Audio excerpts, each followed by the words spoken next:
दिल्ली से खबर, जहां पर नाले में गिरने से एक युवक की मौत हो गई। रोहिणी में सेक्टर 32 का यह पूरा मामला है, जहां पर नाले में एक युवक गिरा। डीडीए की जमीन पर बने सीवर में गिरने से उसकी मौत हो गई। बिहार का रहने वाला मृतक बिरजू कुमार शाम को जा रहा था घर और इसी दौरान वो नाले में गिरा और जिसके बाद काफी उसकी खोजबीन की गई, लेकिन उसका शव बरामद किया गया, उसको बचाया नहीं जा सका। एक दुखद हादसा हुआ मंगलवार को रोहिणी सेक्टर 32 के बेगमपुर इलाके में महाशक्ति काली मंदिर के पास नाला खुला हुआ था और उसी नाले में ये बिरजू कुमार गिरा और उस वक्त लोग मौजूद थे। तुरंत पुलिस को जानकारी दी गई, फायर ब्रिगेड की टीम भी मौके पर पहुंची थी। बिरजू को बहुत बचाने की कोशिश की गई, लेकिन बचाया नहीं जा सका।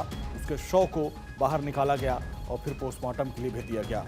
दमकल कर्मियों ने युवक को बहुत ढूंढने की कोशिश की। सर्च ऑपरेशन शुरू किया गया, इसमें अत्याधुनिक मशीनों का भी इस्तेमाल किया गया, लेकिन जब उसको अंदर से निकाला गया तत्काल अस्पताल में पहुंचाया गया, लेकिन तब तक बहुत देर हो चुकी थी।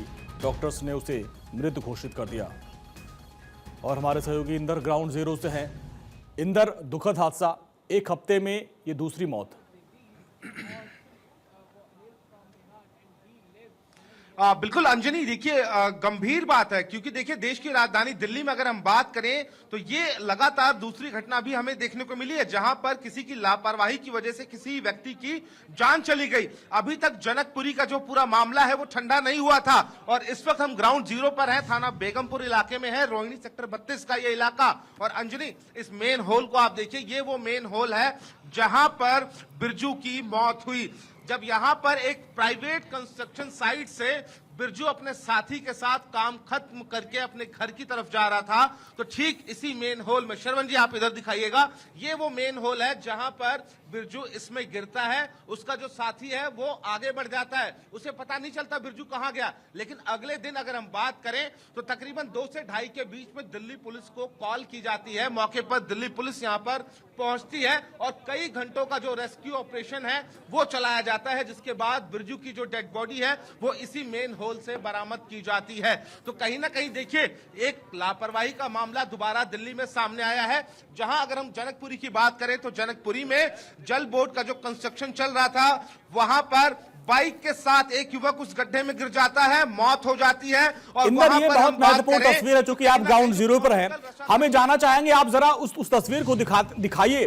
क्या वो सड़क के किनारे वो सिविल लाइन जो था वो खुला हुआ था, उस रास्ते से लोग जा रहे थे, क्या बीच सड़क पे था? जरा इसको ब्रीफ करें आप बेहतर तरीके से। अंजनी, बिल्कुल आपको दिखाऊं, क्योंकि देखिए रात का समय है तो बहुत ज्यादा आपको विजुअली बहुत अच्छा कुछ नहीं दिखने वाला है, लेकिन आप देखें तो आसपास ये पूरा अंडर कंस्ट्रक्शन इलाका है। आप ये देखिए यहाँ पर बड़ी बड़ी जो बिल्डिंग्स है वो अंडर कंस्ट्रक्शन है और इन्हीं किसी साइट्स में जो बिरजू और उसका दोस्त है वो काम करते थे। काम खत्म करने के बाद आप ये मेन सड़क देखिए, यहाँ पर इसी मेन सड़क से जो बिरजू है और उसका दोस्त यहाँ से गुजर रहे थे। लेकिन आप देखिए ये मेन सड़क है जहां पर इस वक्त मैं मौजूद हूं अंजनी, लेकिन ठीक इसके बगल में आप देखेंगे तो यहां पर ये कच्ची मिट्टी जो है साइड में आपको दिखाई देगी और यहां पर आपको ये मेन होल दिखाई देगा। वो मेन होल जो अब पूरी तरीके से कवर कर दिया गया है, लेकिन जब बिरजू और उसका दोस्त यहां से गुजर रहे थे तो ये मेन होल जो है वो पूरी तरीके से खुला हुआ था। रेस्क्यू ऑपरेशन के बाद जब डेड बॉडी बरामद कर ली जाती है तो इस मेन होल को पूरी तरीके से ढक दिया गया है। बड़े बड़े जो पत्थर हैं आपको यहां पर तस्वीरों में दिखाई दे रहे होंगे, अब चारों तरफ से इसको कवर कर दिया गया है। लापरवाही का पूरा मामला है, डीडीए के अंडर ये पूरी जमीन आती है। बड़ा सवाल ये उठता है अंजनी कि आखिरकार ये मेन होल खुला क्यों हुआ था? डीडीए की जिम्मेदारी बनती है कि इस मेन होल को बंद करने की।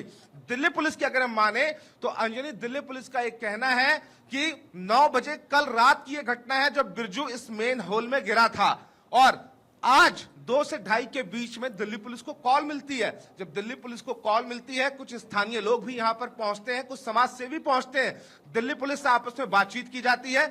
उसके बाद यहां पर फायर की टीम पहुंचती है, एनडीआरएफ की टीम पहुंचती है। 3.5 घंटे से ज्यादा का रेस्क्यू ऑपरेशन चला अंजनी और उसके बाद बिरजू की जो डेड बॉडी है वो यहां से निकाली जाती है। बड़ा सवाल यही खड़ा होता है कि आखिरकार जिम्मेदार कौन है? डीडीए की अगर ये जमीन है तो कह सकते हैं अंजनी कि डीडीए के ऊपर कार्रवाई होनी चाहिए, जिम्मेदार अफसर जो हैं उनके ऊपर कार्रवाई होनी चाहिए। क्योंकि जनकपुरी की अगर हम बात करें तो जनकपुरी में भी इसी तरह का मामला सामने आया था। नोएडा की अगर हम बात करें, जहां पर एक सॉफ्टवेयर इंजीनियर की मौत हो जाती है, इसी तरह की घटना थी। क्योंकि जो जिम्मेदार अफसर है वो अपनी जिम्मेदारी निभाते नहीं है और इसी तरीके की मौत की जो घटना है वो सामने आती है। अंजनी, बहुत बहुत शुक्रिया इंदर, इस पूरी बातचीत के लिए। तो ग्राउंड जीरो पर मौजूद इंदर दिखा रहे थे किस तरीके से लापरवाही की गई। सड़क के किनारे मेन होल खुला हुआ था और जिसमें बिरजू चलते चलते नीचे गिर जाते हैं और उनकी मौत हो जाती है।